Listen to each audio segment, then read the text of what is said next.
The West leads by 3. Marbury for 3. Yes! And he's tied the game. Stephon Marbury is one of the top point guards and most dynamic players in the NBA today. Here comes Stephon. And Marbury takes it all the way through traffic and right to the rack.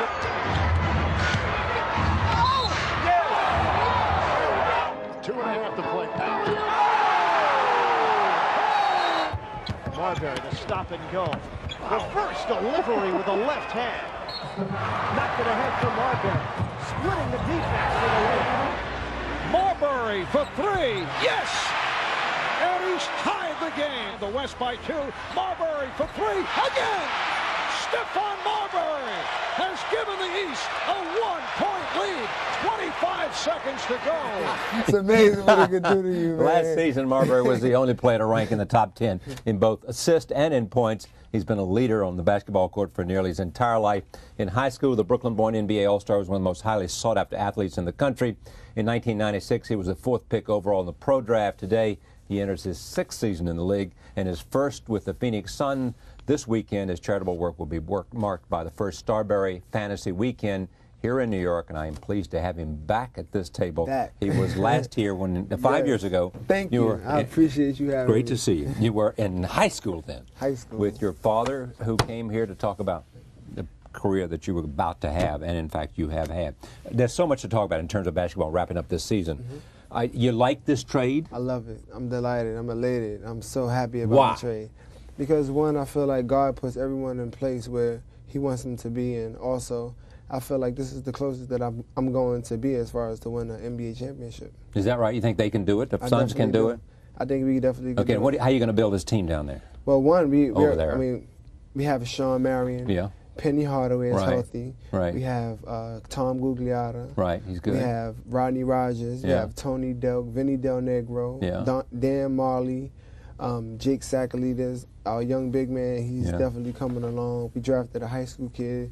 You know, so we're getting younger, we're getting bigger, we're getting faster, and we're getting stronger. Did you want the trade? Did you ask for the trade, or did it No, I didn't ask for the trade. It just happened. You know, it just happened. I just felt like, you know, Rod Thorne felt that he wanted to go elsewhere. And, you know, sometimes change is good. Did he come to you and say, I'm thinking about this, or did they just tell you after the was done? He never said anything. We had a meeting, and he told me that he never spoke to anyone about me being traded, and that if he was to trade me, that I would be the first person to know. And he kept his word. He told me that. You were the first person to know? Yep. Yeah. Did you want to play for the Knicks? Did I want to play for the Knicks? Yeah, I mean, that's a childhood dream. I know. Of course you want to play for the Knicks. Well, if you grew up in New York, it's a childhood dream. Right, from New York. So, you know, that's definitely been my childhood Why didn't it ever happen? I don't know. Well, I mean, the obvious answer is salary cap, but other than that? I don't know. Did you try to make it happen? Did you? I mean, when as much as you can without getting in trouble with the league.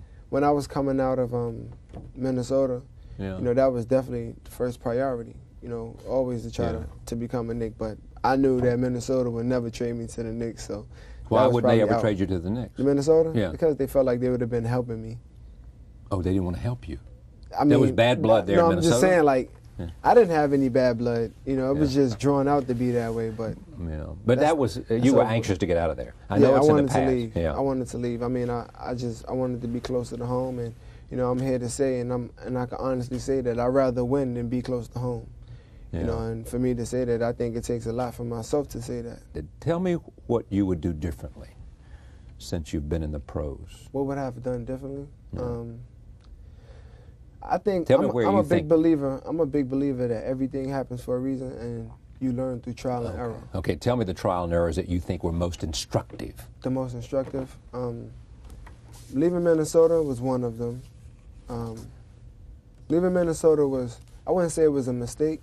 It was just, like my sister would say, haste before waste. I really didn't think about it before, I was talking about me wanting to be back home. Because, they say, be careful what you ask for.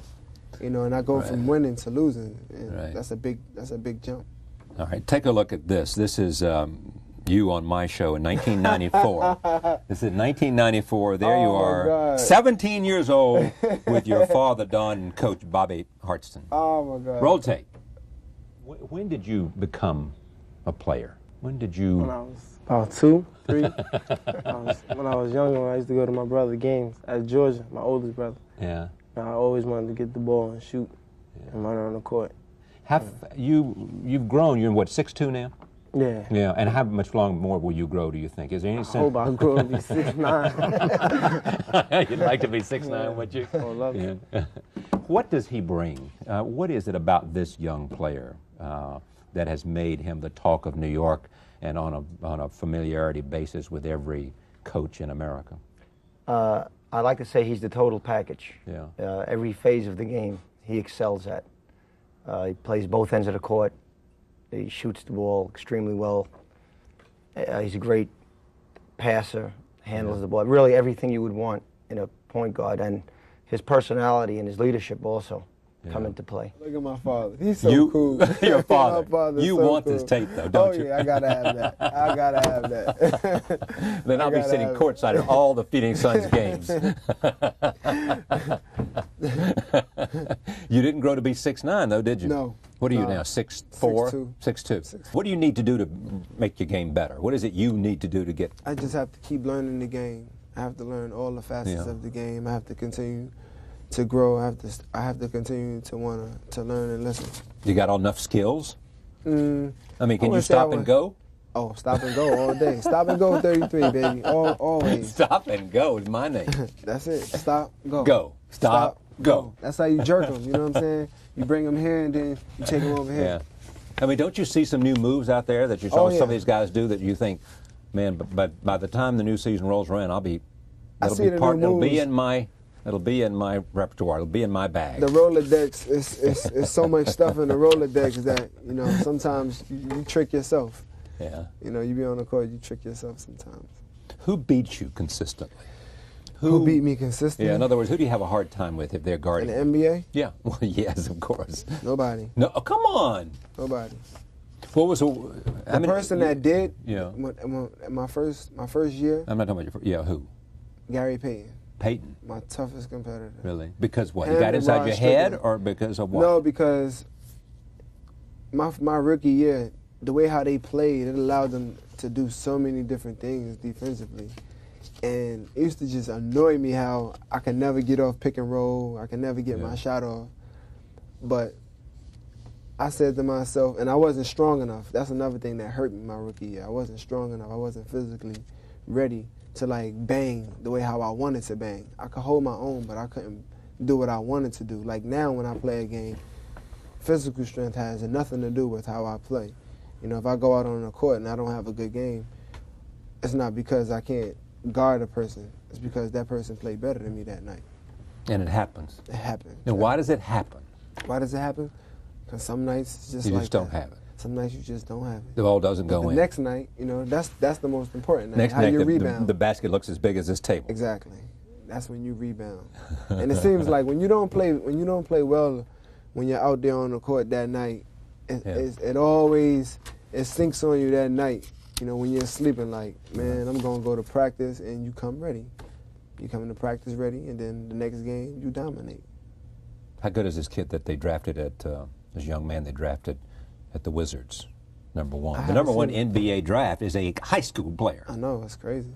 It's crazy. Sebastian Telfair might be the first. What's the word? Year. What's the word? You think next year maybe a junior? Maybe. What's the word on Sebastian? What's his name? Sebastian Telfair. What's the word on him? What's the word on him? Yeah. What? How good is he? What do you? He's better than what I was.